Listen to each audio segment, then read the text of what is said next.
റിലീസിന് മുമ്പ് നിങ്ങൾ വളരെയധികം സപ്പോർട്ട് ചെയ്ത് അത് മാക്സിമം റീച്ച് ചെയ്യാനുള്ള എല്ലാ ഓൾ ഓപ്പർച്യൂണിറ്റീസ് നിങ്ങൾ തന്നിട്ടുണ്ടായിരുന്നു. സോ അതിൽ വളരെ വളരെ നന്ദി. ആൻഡ് ഇപ്പോൾ ഇത് പടം റിലീസായി നല്ല റിപ്പോർട്ട്സ്, നല്ല നല്ല ഒരു വെരി ഹൈ ഒപ്പീനിയൻ ഫിലിമായിട്ട് വന്നിട്ടുണ്ട്. Making wise, story wise, screenplay, writing wise എല്ലാ ഡിപ്പാർട്ട്മെന്റിലും ഭയങ്കരമായിട്ടുള്ള ഒരു റിപ്പോർട്ട് വന്നിട്ടുണ്ട്. So very happy. സോ നിങ്ങൾ ഇതിന് ശേഷം ഇത്തരത്തിലുള്ള എപ്പോൾ സപ്പോർട്ട് ചെയ്ത പോലെ ഇനിയും സപ്പോർട്ട് ചെയ്യണമെന്ന് റിക്വസ്റ്റ് ചെയ്യുക. Thank you. നമസ്കാരം. നിങ്ങൾ എല്ലാവരും കണ്ടായിരുന്നു സിനിമയല്ലേ?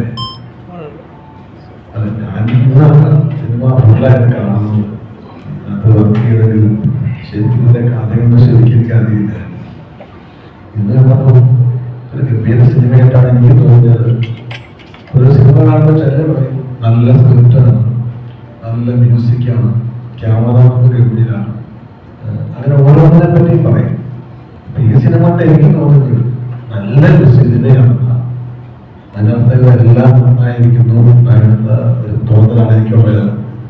ചിന്തയ ആർട്ടിസ്റ്റ് എല്ലാവരും ഹിന്ദുസൊക്കെ അത്ഭുതപ്പെടുത്തുന്നതാണ് മലയാളത്തിലല്ല ഇന്ത്യൻ സിനിമയിൽ തന്നെ.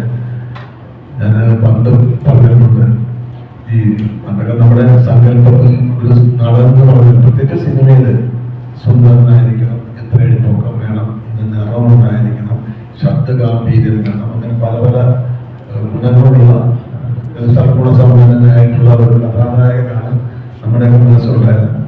ആ കാലം മാറിയിട്ട് ഞാൻ എന്നെ അത്ഭുതപ്പെട്ടതാണ് കുതിരോട്ടം പപ്പുണ്ട്. ഞാൻ പല ഇന്റർവ്യൂവിൽ പറഞ്ഞിട്ടുണ്ട്, പപ്പയുടെ അത്ഭുതം നടന്ന അദ്ദേഹം വളരെ ഹ്യൂമറായിട്ട് അഭിനയിച്ചിട്ടുണ്ട്, സീരിയസ് ക്യാരക്ടേഴ്സ് അഭിനയിച്ചിട്ടുണ്ട്. ഇപ്പൊ ഞാൻ പിന്നെ കാണുന്നതാണ് ഇന്ദ്രൻസ് ആണ് അങ്ങനെ നടൻ.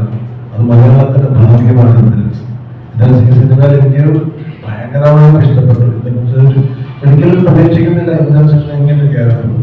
അതുകൊണ്ടാണ് എല്ലാവരും മുരളി ഗോപിയാണെങ്കിലും ആര്യയാണെങ്കിലും അവർക്ക് എല്ലാവർക്കും പറ്റിയ കഥാപാത്രങ്ങളും അത് കൃത്യമായ ഒരു ഡയലോഗ് പ്രസന്റേഷനിലും സിറ്റുവേഷൻസിലൊക്കെ അത് കൃത്യമായി കഥയിൽ കൂടെ വന്നു. അത് ഗംഭീരമാണ് എനിക്ക് തോന്നിയത്. എന്റെ തോന്നൽ ശരിയായിരിക്കാം, നിങ്ങൾക്ക് പറയാൻ പറ്റുള്ളൂ. നിങ്ങൾ അതുകൊണ്ട് ഈ സിനിമ എത്രയും ആൾക്കാരിലേക്ക് എത്തിക്കുക എന്നുള്ള ഇപ്പോഴത്തെ മാധ്യമത്തിന്റെ ധർമ്മമാണ്, പ്രത്യേകിച്ച് സോഷ്യൽ മീഡിയയിൽ കൂടെ. അത് നിങ്ങൾ ചെയ്യുക, നിങ്ങൾ സഹായിക്കുക. Thank you. എന്നെ സംബന്ധിച്ച് ഞാൻ ഒരിക്കലും പണ്ടും എന്നും ഒരു കഥാപാത്രവും ഒരു വില്ലനായിട്ടോ അല്ലെങ്കിൽ നായകനായിട്ടോ അല്ലെങ്കിൽ കോമഡി കഥാപാത്രമായിട്ടോ ഞാൻ കരുതാറില്ല. ഞാൻ ക്യാരക്ടർ എന്ന് വെച്ചാൽ ആ ക്യാരക്ടർ എന്താണെന്നുള്ളത് ഞാൻ വിശ്വസിക്കുന്നു. അയാള് എന്താണ്, അയാളുടെ ധർമ്മം എന്താണ്, അയാളുടെ സ്വഭാവം എന്താണ്, അതിനെ ബേസ് ഞാൻ ചെയ്യുന്നത്. അതിനകത്ത് എനിക്കതിനകത്തൊരു ഞാൻ നന്മ ചെയ്യുന്ന കഥാപാത്രം വെച്ച പ്രത്യേക സുഖമോ മോശമായിട്ടുള്ള കഥാപാത്രത്തിലുള്ള വിഷമമൊന്നുമില്ല.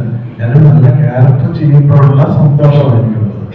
ഇത് വളരെ വിശാഖബുദ്ധിയുള്ള ഒരു ഭയങ്കരമായിട്ടുള്ള ഒരു പൊളിറ്റീഷ്യൻ അതെങ്ങനെയായി മാത്രമല്ല ഞാൻ ഇങ്ങനത്തെ പല കഥാപാത്രങ്ങളും ചെയ്തിട്ടുണ്ട്.